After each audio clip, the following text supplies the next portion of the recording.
거룩하는데도 불구하고 오늘 예배당에 오신 것 주님의 이름으로 환영합니다. 잘 오셨어요. 함께 나누려고 하는 말씀의 제목이 이끌어 다시 살리리라. 하나님께서 우리를 이끄시고 다시 살리신다, 그 말이에요. 우리가 2월달 둘째 주와 셋째 주에 2단 경계주일에 2단에 관한 것을 좀 살펴보고 그 뒤로 계속해서 기독교의 기본 진리에 관한 말씀을 정리해서 나누고 있습니다. 그렇게 하는 것은요, 우리가 2단에 관한 것을 2단은 이렇습니다, 저렇습니다, 일일이 다 연구하는 것도 필요하지만 어떤 단체가 2단이라고 하는 판정을 받기 전까지는요 몰라요. 그래서 사회적으로 교회적으로 상당히 큰 심각한 폐해를 일으킨 다음에 2단입니다 이렇게 정죄가 됩니다. 그러니 그 사이에 잘 모르면요 꽤 많은 하나님의 백성들이 그 영혼을 노략질 당하는 경우가 있어요. 그래서 우리가 기독교 기본 진리를 함께 나누고 그리고 공부하는 것은요, 기본 진리를 가지고 있으면요 거기서 벗어나면 이상한데요, 이거 좀 다른데요, 구분할 수 있습니다. 그래서 그런 잣대를 여러분에게 가지시라고 함께 말씀을 나누는 것이니까요, 말씀을 나누는 중에 여러분에게 필요한 것들을 잘 깨달아 알게 해주시기를 주님의 이름으로 축원합니다. 태초에 하나님께서 천지를 창조하셨어요. 그리고 사람을 지으셨지요. 하나님은 피조물을 통해서 영광을 받으십니다. 그리고 하나님께서 피조물 가운데 나타난 하나님의 영광을 기뻐하는 것을 보시고 사람을 통해서 영광을 받으시죠. 이 세상에 만들어진 모든 창조물은 각자의 목적이 있습니다. 목적대로 존재할 때 피조물은 가장 행복해요. 우리 인간도 하나님이 지으신 목적대로 그 자리에 그대로 남아있을 때 가장 아름답고 가장 행복합니다. 그런데 하나님께서 우리에게 행복한 삶을 살도록 우리를 창조하셨는데 인간은 에덴 동산 이후로 역사에서 계속해서 고통으로 신음하고 있습니다. 그 이유가 무엇 때문입니까? 죄 때문이에요. 죄가 뭡니까? 하나님의 창조의 목적대로 존재하기를 거부하고 하나님을 떠난 상태, 그것을 교만이라고도 하고 또 하나님을 대적하는 것이라고도 달리 표현하기도 합니다. 그런데 죄의 결과가 좀 적당하고 견딜만하고 낭만적이면 좋겠는데 죄의 결과는 대단히 참혹합니다. 아담이 지은 죄 때문에 사람들은 죄의 노예가 되었습니다. 대표의 원리 때문이었어요. 아담이 우리 인류의 대표였어요. 죄로 말미암아 인간은요 하나님과의 관계가 깨지고 사람과의 관계도 깨지고 피조세계 자연과의 관계도 깨지고 그리고 더 나아가서 자기 자신과의 관계도 깨지고 말았습니다. 결국은 죽음 아래 그 인생을 마감하게 되었지요. 모든 사람은 죽습니다. 우리 인간 세상에 절대 진리가 몇 가지 있는데 그 중에 하나가 모든 사람은 죽는다는 거 아니에요? 모든 사람이 죄를 범하였으며 하나님의 영광에 이르지 못하더니 한 번 죽는 것은 사람에게 정하신 것이요 그 후에는 심판이 있을 것이다. 모든 사람이 죽는다고 하는 것이 우리가 죄인이라고 하는 가장 강력한 증거입니다. 우리가 죽음 아래 놓여 있기 때문에요 그 결과로 말미암아서 수없이 많은 악과 고통이 우리에게 끊임없이 찾아옵니다. 아담의 원죄에서 발생한 죄의 책임과 영혼의 오염이요 계속해서 자손들에게 전달되고 전가되고, 그래서 결국은 우리가 악한 심령을 가지고 이 땅에 태어나기 때문에 인간들이 하는 일마다 다 죄예요. 악으로 오염된 인간들이 자범죄 때문에 세상은 점점 타락해 갑니다. 이 땅에 있는 이런 어려움을 그대로 둘 수 없어서 수없이 많은 사람들이 인간의 힘으로 자유를 얻고 회방을 맛보기 위해서 정치와 경제와 사회와 종교 이런 것들로 해서 우리 인간들이 스스로 해방될 수 있지 않겠는가 하는 시도를 했습니다만 그 모든 시도가 헛것이 되고 말았습니다. 우리는 역사를 통해서 알고 있어요. 왜 그런가요? 우리가 선하지 않기 때문에 그렇습니다. 아무리 그럴듯한 제도를 가지고 와도 아무리 그럴듯한 것을 사람들에게 가지고 와도 그 안에서 만들어낸 사람들의 심령이 악하기 때문에 그 마음속에 절대 거룩, 절대 선함이 있을 수 없는 상태에서 만들어진 것이라 그 마지막이요 선함이 없고 거룩함이 없는 것입니다. 본시 선하지 않은 인간이 스스로를 구원할 능력이 없습니다. 그러면 인간 세상, 아니 우리 인류의 삶은 이대로 끝내야 되는가? 사람의 힘으로는 불가능하기 때문에 하나님께서 시작하셨어요. 하나님께서 인간의 육체의 죽음을 연기해 주셔서 인간의 혈통을 통해서 이 땅에 하나님의 아들을 보내시기로, 메시아를 보내시기로 작정하셨습니다. 약속하신 대로 하나님의 아들이 이 땅에 오시고 우리의 죄값을 치르기 위해서 십자가에 죽으심으로 말미암아 우리는 하나님과 화목하게 되고 우리를 묶고 있었던 죄의 세력이 깨뜨려지고 그리고 우리는 그 결과로 생명과 자유를 얻게 하셨어요. 이렇게 하신 이유가 무엇 때문에요? 우리에게 하나님이 사랑할 만한 것이 있기 때문에 그렇습니까? 그렇지 않습니다. 로마서 5장 8절은 우리에게 이렇게 말해요. 우리가 아직 죄인 되었을 때에 그리스도께서 우리를 위하여 죽으사. 우리가 죄인 되었을 때 죽었어요. 우리가 누덕한 죄의 옷을 입고 있을 때, 아니 옷만이 아니라 우리 전 인격 전체가 죄로 물들어 있을 때, 그때 주님께서 우리를 위해 죽으셨다, 그 말이에요. 왜요? 성경은 하나님이 세상을 이처럼 사랑하사 독생자 주셨다 말씀하잖아요. 하나님의 사랑 때문이에요. 그러면 하나님께서 우리를 왜 사랑하십니까? 부모님이 자녀를 사랑하는데 이유가 없다, 이것을 지난주에 나눴어요. 부모님이 자녀를 사랑하는데 이유가 있습니까? 논리적으로 설명할 수 있나요? 없어요. 내 자녀니까, 내 자식이니까 사랑하는 것입니다. 하나님께서 우리를 사랑하시는 것은요, 하나님이 우리의 창조주가 되신다고 하는 가장 강력한 증거 가운데 하나입니다. 그렇지 않고는 이렇게 우리를 사랑하실 수가 없습니다. 그러므로 우리를 사랑하시는 것은 하나님께서 우리 한 사람 한 사람을 창조하시고 이 땅에 내보내신 하늘 아버지가 되시기 때문이라. 육신의 부모님도 자녀를 위해서 희생하고 좋은 것을 주기 원하는데 하물며 하늘 아버지께서 너희에게 좋은 것으로 주시지 아니하겠느냐, 주신다, 그 말이죠. 이처럼 하나님께서 우리를 구원하시기 위해서 미리 작정하시고 그 작정하신 것을 우리에게 적용해 주셨는데, 하나님께서 우리의 삶의 구원을 이루시는 그 구원에요, 순서가 있습니다. 구원을 이루시는 방법에 순서가 있는데 오늘은 두 가지를 좀 살피고 함께 은혜를 나누려고 합니다. 두 가지가 무엇인가 하면 따라할까요? 부르심과 거듭남. 하나님이 불러주셔야 돼요. 하나님이 불러주시지 않으면요, 하나님이 계신 것을 알 길이 없습니다. 하나님이 불러주시지 않으시면 하나님이 버려놓은 그 잔치에 우리가 찾아갈 수가 없어요. 구원을 이루시기 위해서 먼저 하나님께서 우리를 불러주셨습니다. 그리고 하나님의 부르심에 우리가 응답했을 때 우리에게 거듭남을 허락하셨어요.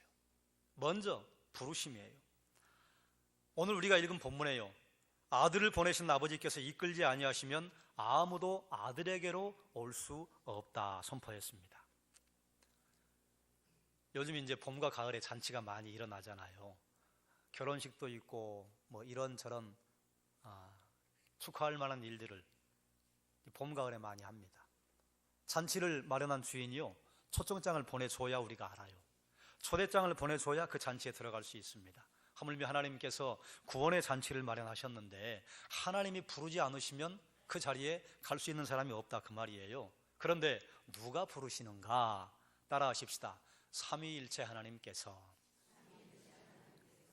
오늘 우리가 읽은 본문에요, 나를 보내신 아버지께서 이끌지 아니하시면 아무도 내게 올 수 없다. 아버지가 부르셔요. 아버지가 부르시고 예수님은 뭐라고 말씀하셨는가 하면, 내가 온 것은 죄인을 부르러 왔다. 부르시는 분이 예수님이세요. 그리고 성령 하나님께서 아버지가 부르시고 아들이 부르실 때에 그 부르심에 우리의 마음문을 여셔서 우리를 또 내적으로 불러주시는 영적인 부르심을 성령 하나님께서 하시는 것입니다. 성부와 성자와 성령 하나님께서 우리를 불러내시는데요, 누구를 향하게 하시는가 하면 예수 그리스도. 이것은 우리에게 굉장히 중요한 기준을 하나 주는 겁니다. 하나님께서 부르시고 예수님께서 부르시고 성령께서 부르시는데 누구 앞에 세워야 되는가 하면 예수 그리스도 앞에 세워야 해요.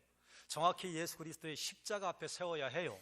자, 그래서 분명히 복음을 말하고 성경을 말하는데 예수 그리스도 앞에 세우지 않고 다른 존재 앞에 세운다? 가짜입니다.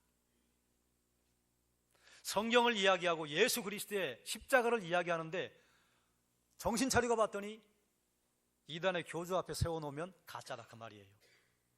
우리가 알고 있는 이단의 교주 말고 또 그 이단 말고도 수없이 많은 이단들이 독버섯처럼 지금도 자라고 있어요. 어떻게 구분할 것이냐?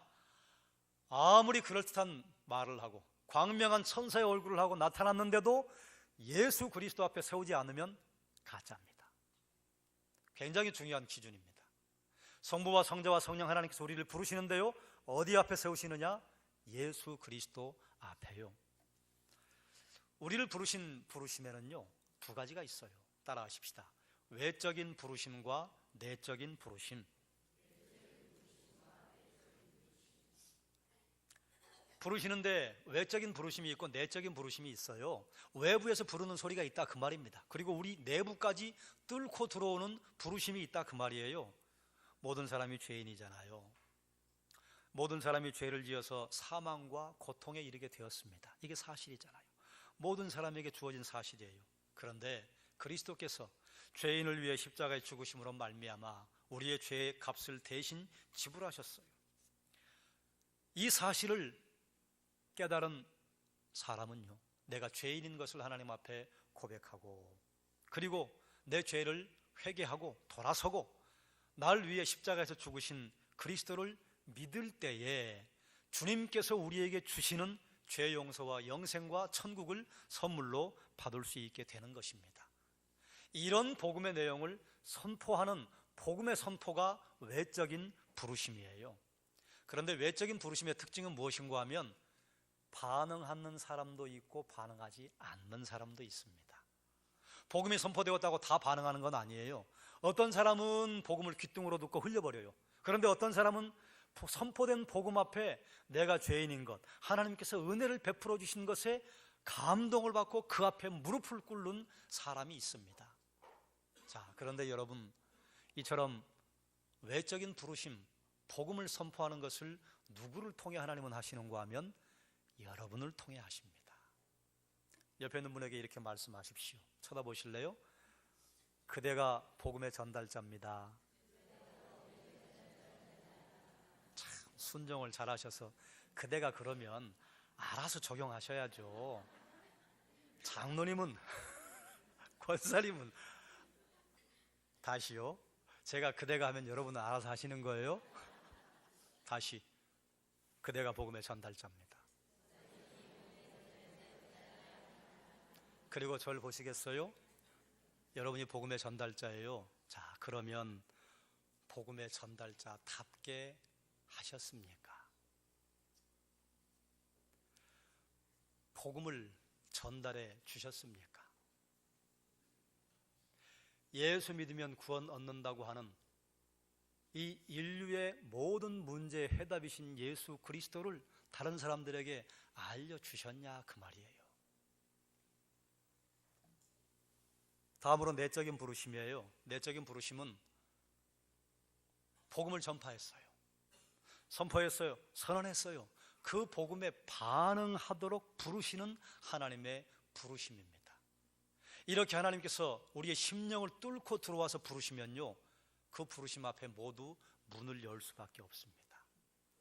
복음 전파를 통해서 성부 하나님께서 말씀하시는 것, 이것이 내적인 부르심이에요. 여러분 지금 여기 앉아 계신 모든 분들이 예수 그리스도를 믿기 때문에 여기 오셨잖아요. 여러분은 누군가의 외적인 부르심에 응답해서 성령께서 여러분의 마음 문을 열어주셨어요. 그래서 자발적으로 여러분이 예수 그리스도를 영접하게 된 결과 여기 앉아 계신 것입니다. 지난주 오후 예배 사도행전 있는 말씀을 함께 나누는데 루디아를 바울이 만나잖아요. 바울이 강가에 가서 주의 말씀을 선포하는데 루디아라고 하는 여자가 예수 그리스도를 믿었어요. 그런데 그 사이에 중간에 들어간 수식어가 몇 개 있었어요. 성령께서 그의 마음을 열어주셔서. 할렐루야. 성령께서 마음을 열어주시는 그것이 바로 내적인 부르심이에요. 아, 감동받았다, 은혜받았다, 하나님 앞에 하나님께서 나에게 죄인인 걸 깨닫게 해주셨다, 뭐 이런 시기가 있다 그 말이에요. 복음이 선포될 때에 어떤 사람은 하나님의 부르심을 거부하기도 합니다. 그건 하나님의 복음에 능력이 없기 때문이 아니에요. 어떤 사람은 하나님의 부르심에 응답해서 그리스도를 만나기도 합니다.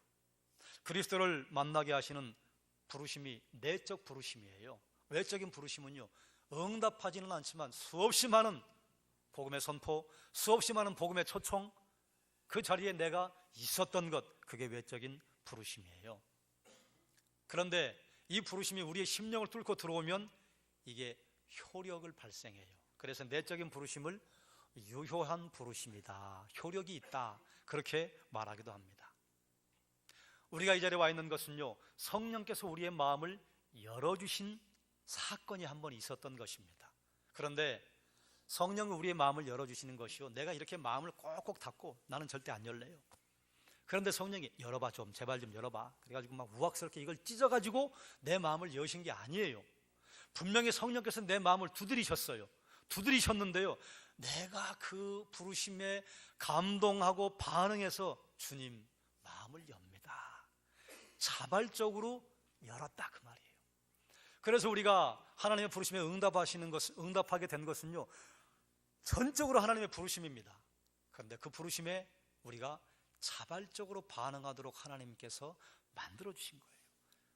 나는 예수 믿고 싶지 않은데요, 나는 신앙생활 별로 안 하고 싶은데요, 이런데 막 강제로 하나님께서 예수 믿게 하는 일은 없다, 그 말입니다. 그럼에도 불구하고 우리가 마음문을 열 수 있었던 것은요, 성령의 만지심이 있었던 거예요. 하나님께서 우리를 부르셨을 때에 우리가 거듭나게 됩니다. 하나님의 부르심에 응답했을 때 거듭남을 경험해요. 거듭난다고 하는 건 다시 태어나는 것, 이걸 중생이라고 하잖아요. 거듭난다고 하는 것은 무엇을 의미하는가? 우리는 거듭났어요. 그런데 그 거듭남에 하나님의 어떤 은혜가 있는가? 따라하십시다. 중생은 전적으로 하나님의 은혜입니다. 요한복음 1장 12절과 13절 말씀 함께 읽겠습니다. 영접하는 자,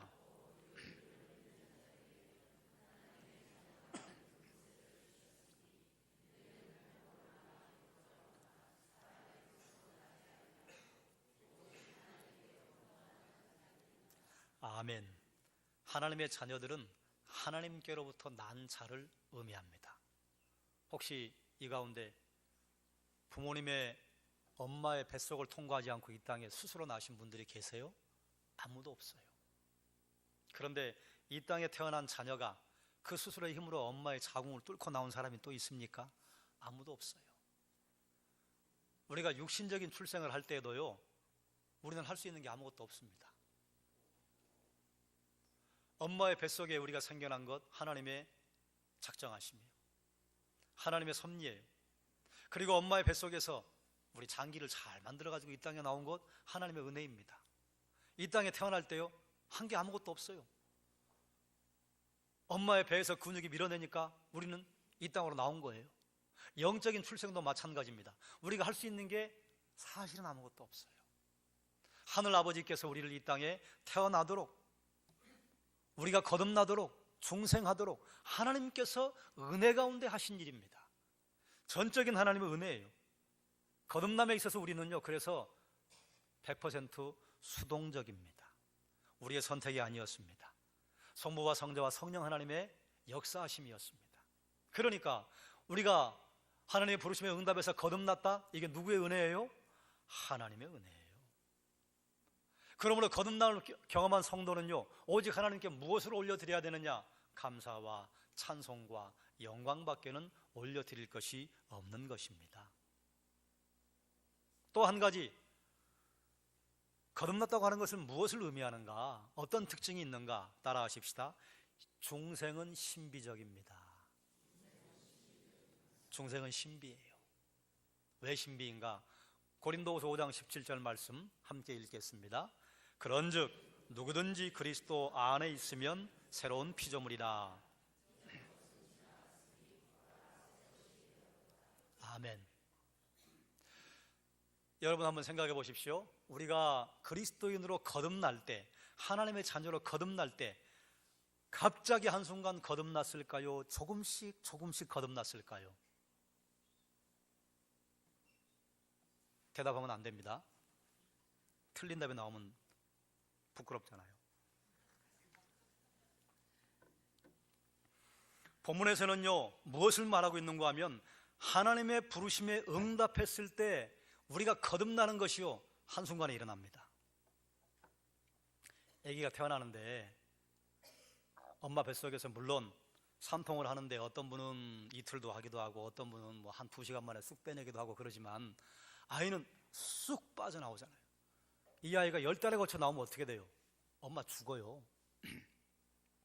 우리가 거듭나는 것은요, 조금씩 거듭나는 게 아니고 한순간에 거듭나는 것입니다. 언제요? 하나님의 부르심에 우리가 응답했을 때요. 누구든지 그리스도 안에 있으면 새로운 피조물이 된다고 하셨어요. 새로운 피조물이요, 다른 말로 무엇인가 하면 새로운 창조물이라 그 말이에요. 새로운 창조가 일어난 거예요. 하나님께서 우리를 이처럼 육신의 몸을 입고 하나님의 형상을 가진 사람으로 창조하셨는데요, 우리가 예수 그리스도를 믿음으로 말미암아 그 시간에요, 또 다른 새로운 창조가 일어나는 거예요. 우리의 영혼에만 변화가 일어나는 것이 아닙니다. 전 인격의 변화가 일어나는 거예요. 우리의 지성이 변화되고 감성이 변화되고 의지가 변화되는 거예요. 그래서 우리의 전 인격이 하나님 앞에 완전히 바뀌는 것입니다. 그런데 우리 눈에는 보입니까? 안 보입니까? 안 보입니다. 그러니까 이것이 정말인가 이렇게 의심하는 사태가 생길 수도 있어요. 그래서 이렇게 거듭나는 것을 예수님께서는 니고데모와 대화를 하실 때 뭐라고 하셨는가 하면, 바람이 임의로 불매 어디서 오는지는 모르나 바람 부는 거 아냐 모르냐? 알지요. 사람이 거듭나는 것도 이와 같다. 분명히 거듭났는데 어떻게 거듭났는지는 모른다. 그런데 거듭난 것은 확실하다. 이제 좀 날씨가 더 풀리면 여러분 텃밭에 또 화분에 씨앗을 심고 작년에 묵혀놨던 화분들 다시 내놓으실 거 아니에요? 그러면 씨앗을 심으면, 텃밭에 여러분 씨앗 심으면요, 씨앗이 썩으면 그 안에서 엄청난 변화가 일어납니다. 씨앗을 손바닥에 다 놓고 보면요, 물론 씨앗이 조금 차이는 있어요. 근데 되게 비슷합니다. 동그랗든지 마름 목걸이든지 납작하든지.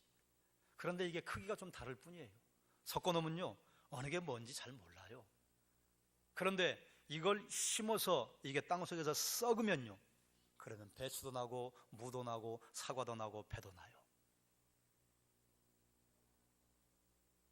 씨앗이 나서 그렇게 자라나서 열매를 맺는 걸 우리가 알 수 있습니까? 몰라요라고 얘기하면 조금 문제가 있어요. 알 수 있어요. 요즘은 이제 고속 카메라의 능력을 빌어서 씨앗이 심었더니 그 씨앗이 터져가지고 싹이 나고 그리고 꽃을 맺고 열매를 맺는 걸 가끔 TV에서 보잖아요.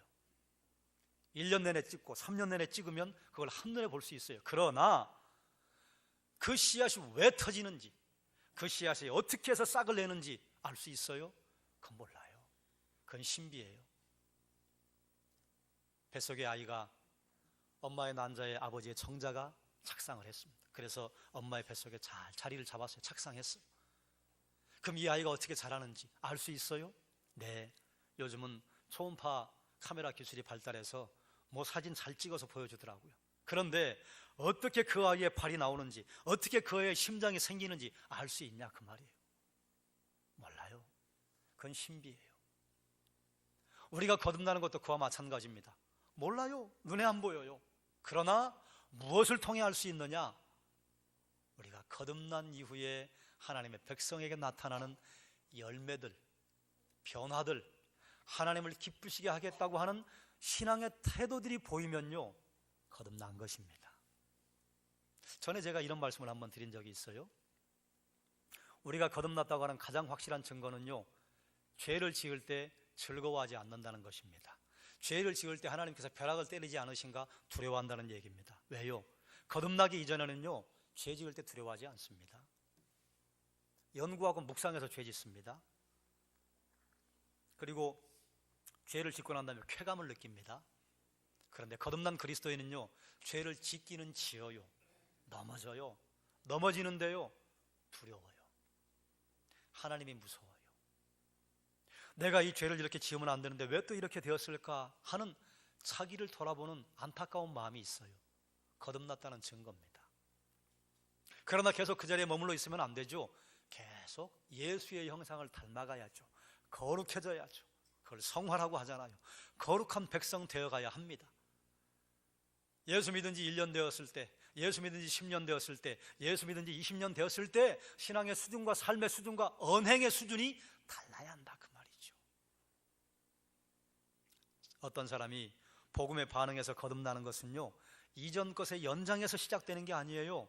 이전 것은 완전히 절단된 거예요. 절연된 거예요. 그래서 이전 것은 사라지고 완전하게 새로운 모습으로 바뀌는 것입니다. 그게 새로운 피조물이에요. 여러분이 그렇다 그 말이에요. 모르겠는데요. 성경이 그렇게 말하고 있어요. 이전 것은 지나갔으니 보라 새 것이 되었도다. 예수 그리스도를 믿은 사람에게는 하나님의 자녀가 되는 권세를 주셨다고 하셨으니까 우리는 그것을 믿음으로 받아들이는 거예요. 거듭남의 순간을 우리가 알아차리지 못합니다. 물론 어떤 사람은 거듭났네, 예수님 믿었네, 확실하게 구분되는 사람이 있어요. 확실하게 구분되는 사람은요, 확실하게 타락했던 사람이에요. 강도였습니다, 살인자였습니다, 내가 사기꾼이었습니다. 이런 사람들은요, 예수 그리스도의 십자가 앞에 섰을 때요, 예전의 행실을 딱 끊어버리니까요, 확실하게 거듭났구나, 이게 드러나는 거예요. 그런데 일반적으로 확실하게 타락하지 않은 일반적인 사람들은요, 중생했는지 잘 몰라요. 그런데 중생한 건 확실합니다. 우리가 여기서 또 한 가지 중요한 기준을 바로 주시는 게 있어요. 이전 것은 지나갔으니 보라 새 것이 되었도다. 이 새 것이 되었다고 하는 것이요, 완료형 능동태입니다. 끝났다 그 말이에요. 예수 그리스도 믿을 때 딱 끝나서 완료된 거예요. 우린 더 새로운 피조물로 거듭날 필요가 없어요. 자, 그러면 거듭나기 위해서 중간지대가 있다고 하는 가르침은 이건 거짓 복음입니다. 아까 제가 물었죠? 거듭나는 게 한순간입니까? 우리가 조금씩 거듭나야 합니까? 아마 조금씩이라고 생각을 했던 분들은 이것 때문에 그랬을 거예요. 우리가 예수 그리스도를 믿음으로 말미암아 하나님의 자녀된 건요, 단순 한순간에 일어납니다. 그러나 하나님의 자녀다웁게 우리가 하나님의 형상을 드러내는 것은 점진적으로 조금씩 일어나요. 우리가 거듭나는 건요, 한순간이에요. 그러므로 거듭나기 위해서 우리가 어디 가서 대기해야 한다는 연옥설은요, 그건 거짓 복음이에요. 그건 가짜예요. 중생이 이 땅에서 일어납니까? 하늘에서 일어납니까? 이 땅에서 일어나고 하늘에서 일어납니다. 하나님의 보좌 앞에서 일어나는데 우리가 겪는 것은요, 이 땅에서예요. 이 땅에서 중생하지 못하고 죽으면요, 다시는 거듭날 길이 없습니다. 이 땅에서 한순간에 일어나는 거예요. 누군가 거듭나는 것은요, 누군가의 외적인 부르심, 복음의 선포, 그 선포 가운데 하나님께서 심령 골수를 쪼개는 내적인 부르심이 우리에게 임했을 때 하나님 앞에 우리가 거듭난다 그 말이에요. 그러면 부르심과 중생 이 두 가지의 우리 기독교의 기본 진리를 생각을 하면서 우리는 또 중요한 사실을 하나 맞이하게 됩니다. 따라하십시다. 우리에게 사명이 있습니다. 데살로니가 후서 2장 14절 말씀 함께 읽겠습니다. 이를 위하여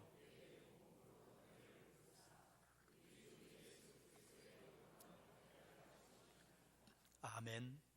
하나님은 이 세상에 있는 하나님의 창조된 자녀들, 아직 구원받지 못한 자녀들을 부르시는데 누구를 통해 부르시는가 하면 하나님의 백성들을 통해서 부르십니다. 죄인들을 불러내셔요. 빛의 나라로 나오라고 부르셔요. 여기에 우리의 사명이요, 로마서 10장 14절 말씀 하반절에 듣지도 못한 일을 어찌 믿으리요, 전파하는 자가 없이 어찌 들으리요. 믿음은 들음에서, 들음은 그리스도의 말씀으로 말미암느니라. 듣지 못하면 믿을 수 없습니다.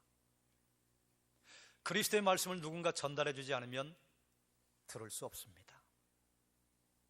그리스도의 말씀은 누구에게 손에 맡겨졌어요? 우리의 손에 맡겨졌습니다. 여러분의 손에 맡겨졌다 그 말이에요. 하나님께서 하나님 백성을 부르시는데요, 누구를 사용하기를 원하시는가 하면 여러분 한 분 한 분을 사용하기 원하신다 그 말이에요. 여러분 생각해 보십시오. 여러분 지금 여기에 앉아 있는 것은 누군가 나에게 복음을 전해준 적이 있었어요. 그 누군가의 말을 들을 때 내 심령에 감동을 받았던 적이 또 있었어요.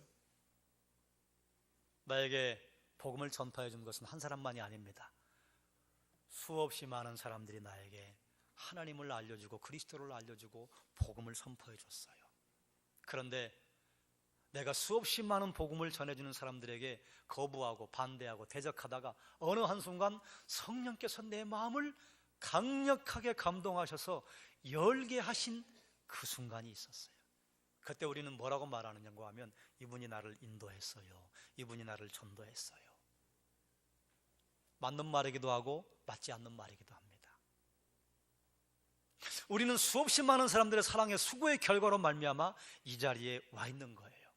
하나님이 이럴 능력이 없으시겠습니까? 어느 날 갑자기요, 지구 상공에서 모두 중계되도록 하나님께서 그 모습을 드러내시고 말씀을 선포하시는 능력이 없으시겠어요? 그러나 그렇게 하지 않으셨어요. 왜요? 우리에게 상급을 주시기 위해서, 우리에게 이 일을 했다고 우리에게 하나님께서 공로를 돌려주기 위해서 우리에게 그 사명을 감당하도록 사명을 주신 것이다, 그 말이에요. 하나님께서는 하나님의 구원 사역에 여러분이 복음의 전달자, 외적인 부르심의 나팔이 되기를 기다리고 계셔요. 아까 옆에 있는 분들에게 얘기했죠. 그대는 복음의 전달자입니다. 그래요. 그게 우리의 신분이에요. 그게 우리가 받은 능력이에요. 그런데 그렇게 했냐, 그 말이에요. 새생명 축제를 앞두고 있습니다. 6월 18일이 새생명 축제예요.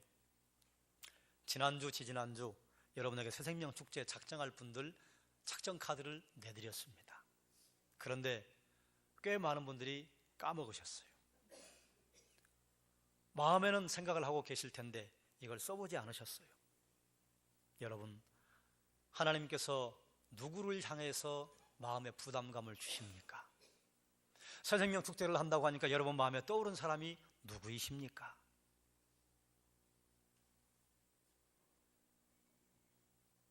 죄 가운데 있는 사람을 밝은 대로 인도한 사람은요, 하늘에서 별처럼 빛날 것이라고 했습니다. 우리가 천국에 가면 하나님께 상급을 받고 면류관을 받을 것인데요, 그 면류관이 누군가 하면 나를 통해서 예수 만난 사람들이 내 면류관이라 그렇게 성경은 말하고 있습니다. 우리 천국에 가면요, 수없이 많은 사람들이 나를 찾아올 거예요. 내가요, 목사님 때문에 그때 예수님 만났어요. 저는 그렇게 한 적이 없는데요.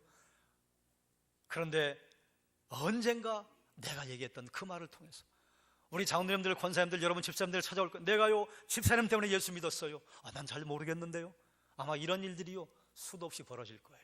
나는 또 누군가 찾아가기 바쁠 거예요. 여러분 기억나는 사람이 있죠. 여러분을 교회로 인도하고 예수 만나게 하신 그분이 있죠. 가서 찾아갈 거예요. 나 권사님 때문에 예수님 믿었어요. 나 장로님 때문에 예수님 발견했어요. 그런데 그러면 안 되겠지만 우리가 천국에 올라갔는데 아무도 나에게 그런 말을 하는 사람이 없네? 그럼 어떻게 해요? 그래도 우리 구원 받아요. 예수 믿으면 구원 받아요. 그런데요, 부끄럽다, 그 말이에요. 세상에서 느끼는 부끄러움과는 질이 달라요. 세상에 느끼는 부끄러움과는 같지 않아요. 천국에서 느끼는 부끄러움이 있다, 분명히 그 말이에요. 천국에 상급이 있다 그랬습니다. 어떤 사람은요, 그걸 보고 아이고, 천국에도 세상처럼 1등부터 63만 등까지 줄 세운다면 나는 그런 천국 안 갈래, 이렇게 말하는 사람이 있어요. 그건 뭘 모르는 거예요. 우리가 천국에서 받는 상급은요, 세상에서 받는 상급과 달라요. 세상의 상급은 1등과 2등과 3등이 있어요. 등수를 매기는데 천국에서 받는 상급은요, 내게 주신 은사와 달란트대로 했는가 하지 않았는가예요. 1등과 꼴등 없어요. 생각해 보세요. 천국에 가면 날 찾아와서 정말 고맙다고 감격해 하면서 내 손을 붙잡고 놔주지 않을 사람이 있습니까? 듣지도 못한 일을 어찌 믿으리요? 예수에 대해 들어본 적이 없는데 어찌 믿으리요? 전파하는 자가 없지 어찌 들으리요? 예수 그리스도에 대해 전파해 주는 자가 없는데 어찌 들으리요? 여러분, 어떤 분들은 그런 말을 하시는 분이 있어요. 아이고, 저는 복음을 잘 전할 줄 몰라요. 여러분, 복음 모르는 사람이 없습니다. 그런데 복음을 말하지 않은 사람이 있을 뿐이에요. 우린 죄인입니다. 주께서 날 위해 죽으셨습니다. 십자가에서 내 죄를 대신 담당하셨습니다. 그분 믿으면 구원받습니다. 이거 모르는 사람이 있습니까?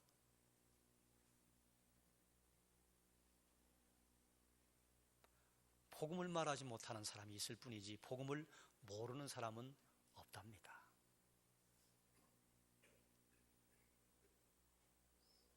사도 바울이 그런 말을 했습니다.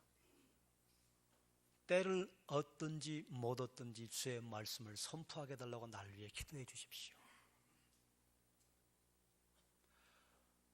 우리가 만나는 사람이 언제 어떤 일을 당할지 우리 모르잖아요. 또 새생명 축제만 되면 이렇게 말씀하시는 분들이 계셔요. 옳은 말입니다만 그러나 옳지 않은 말입니다. 저는 만나는 사람이 믿지 않는 사람이 아무도 없어요. 그래요. 친하게 지내는 믿지 않은 사람이 없다는 것은 맞아요. 그러나 만나는 사람 중에 믿지 않는 사람이 아무도 없다니요. 미용실의 원장님은요, 슈퍼에서 일하는 그 아가씨는요, 여러분 엘리베이터에서 만나는 옆집의 그 아줌마 아저씨는요, 믿는 사람이에요?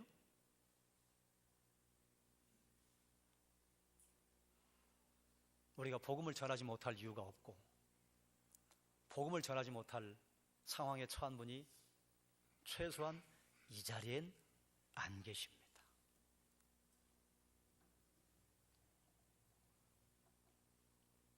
하나님은 여러분 한 분 한 분을 통해서 여러분 때문에 하나님의 자녀 되기를 기다리고 계셔요. 여러분을 살려줬던 예수 그리스도, 여러분에게 생명을 주셨던 예수 그리스도, 그가 예수 그리스도이고 그가 문제의 해답인 걸 알면 너희는 전해라. 그래서 우리의 그 전함을 통해 하나님께서 내적인 부르심, 성령의 감동을 주시려고 준비하고 계시는데 아이고 우리가 입을 열지 않으면요 하나님께서도 내적인 부르심을 적용할 수 있는 기회가 없습니다. 말씀을 정리하겠습니다. 하나님께서 우리의 삶의 구원을 이루시는 방법에는 순서가 있습니다. 오늘 우리가 함께 나누었던 게 부르심과 중생이에요. 부르심에는요 복음을 전하는 외적인 부르심이, 죄인이 자발적으로 하나님의 부르심에 반응하게 하시는 내적인 부르심이 있습니다. 하나님의 부르심에 응답하는 자는 거듭남을 경험합니다. 하나님의 자녀가 된다는 것입니다.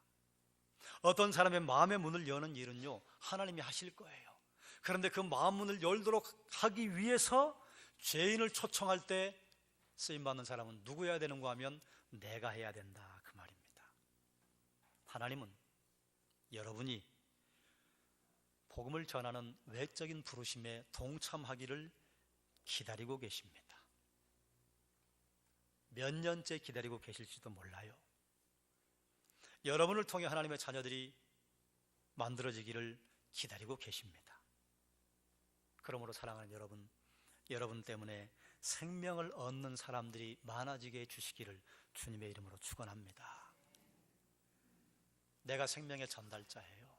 내가 복음의 전달자예요. 복음 모르는 사람은 아무도 없습니다. 복음을 말하지 않는 사람만 있을 뿐입니다.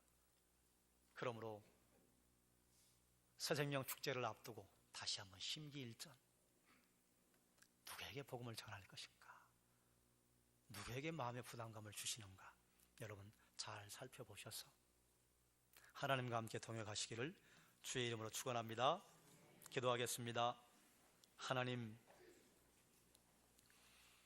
우리를 불러주신 것도 하나님이시고 거듭나게 하시는 분도 하나님이십니다. 우리의 힘으로 이룬 것이 아무것도 없습니다. 그런데 주님께서 제자들을 세우시고 바울을 세우셔서 복음을 이방 가운데 전하게 하시고 그들의 제자, 또 제자들의 제자, 그 제자들의 제자가 복음 전하는 것을 멈추지 않아서 지구를 한 바퀴 돌아 대한민국에까지 복음이 전거되어 제가 지금 이 자리에 서 있습니다. 누군가는 저를 위해서 가슴을 치며 기도하고 주의 복음을 전하기 위해서 기회를 보면서 지혜롭게 다가왔던 그분의 사랑의 수고가 있었기 때문에 그의 사랑의 수고를 통해서 하나님 제 마음 문을 열어주셨습니다. 이처럼 하나님께서 마음 문을 열게 해주시도록 우리 사랑하는 성도들이 외적인 부르심에 순응하여 복음을 전하고 복음을 전달하는 자의 역할을 잘 감당하게 도와주시옵소서. 우리의 입술이 아니고는 하나님 백성을 만들어내지 않으시는 하나님의 그 뜻하심을 우리가 잘 깨달아라. 우리의 입 열게 하시고 마음 열게 하여 주시옵소서.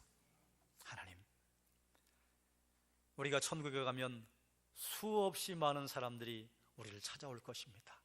내가 장로님 때문에 예수 만났어요. 내가 권사님 때문에 예수님 만났어요.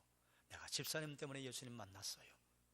우리도 나를 예수님 믿게 만들어준 그 누군가 잊을 수 없는 사람이 있습니다. 그런데 사실은 수없이 많은 그 어떤 사람이 한 영혼 구하기 위해 몹시도 애를 써 드디어 한 영혼 하나님 나라 백성 되었습니다. 이 일에 사랑하는 종들을 사용하여 주옵소서. 이 일에 우리를 내어드리오니 하나님 사용하여 주시옵소서. 예수님의 이름으로 기도드리옵나이다. 아멘.